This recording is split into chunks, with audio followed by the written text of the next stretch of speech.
আসসালামু আলাইকুম lovely audience, আশা করি আপনারা ভালো আছেন। গতকাল পাকিস্তানের এগেনস্টে বাংলাদেশের যেই ডিএলএস মেথড এই খেলাটা হয়েছে, সত্যি কথা বলতে বাংলাদেশ আসলে কোন দিক দিয়ে বিবেচনা করব সেটা আমরা বুঝতেও পারি না।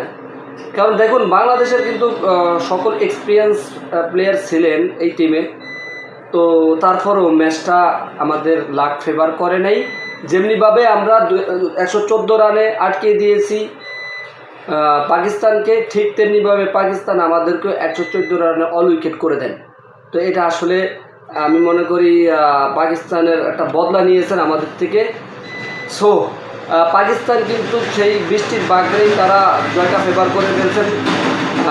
আর তাছাড়া বাংলাদেশের 275 রান এটা কোনো ব্যাপার ছিল না, যদিও এটা বৃষ্টির কারণে এরকমটা হয়ে গেছে। সো আমি মনে করি বাংলাদেশের জন্য সেটা ব্যাড লাক। তো যাই হোক, এখন বাংলাদেশের লাস্ট ম্যাচ থাকবে, সিরিজ নির্ধারণীয় ম্যাচ থাকবে।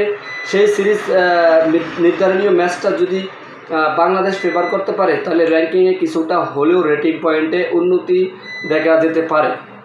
আর এছাড়া বাংলাদেশ যদি ঠগে হারে, তা সেক্ষেত্রে রেটিং পয়েন্ট অথবা র্যাঙ্কিংয়ে কোনো সমস্যা হবে না।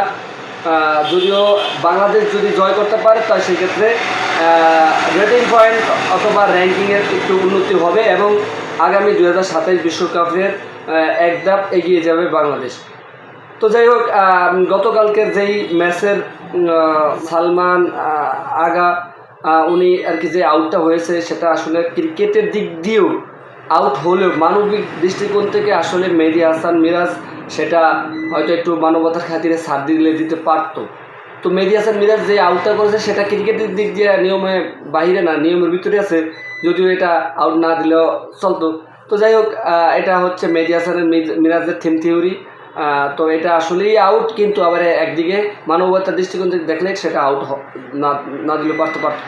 তো ভাই, আগামী ম্যাচের জন্য শুভকামনা থাকবে ভাই। মন খারাপের কিছুই নেই। যদিও বাংলাদেশে যেদিন ভালো বোলিং করে সেদিনই আর কি জয় করে, যেদিন ভালো বোলিং করে না সেদিনই হয়তো বাংলাদেশ হাতছাড়া হয়ে যায়। যদিও ব্যাটিং ডিপার্টমেন্ট এখনও আমাদের সেই শক্তপুক্ত হয়নি। আমি মনে করি ব্যাটিং ডিপার্টমেন্ট এবং মানসিকভাবে ফিজিক্যালভাবে যদি শক্তপুক্ত করতে পারে, এন্ড অফ দ্য ডে বাংলাদেশের জয় নিশ্চিত থাকবে। তো শুভকামনা থাকবে বাংলাদেশ ক্রিকেটের জন্য।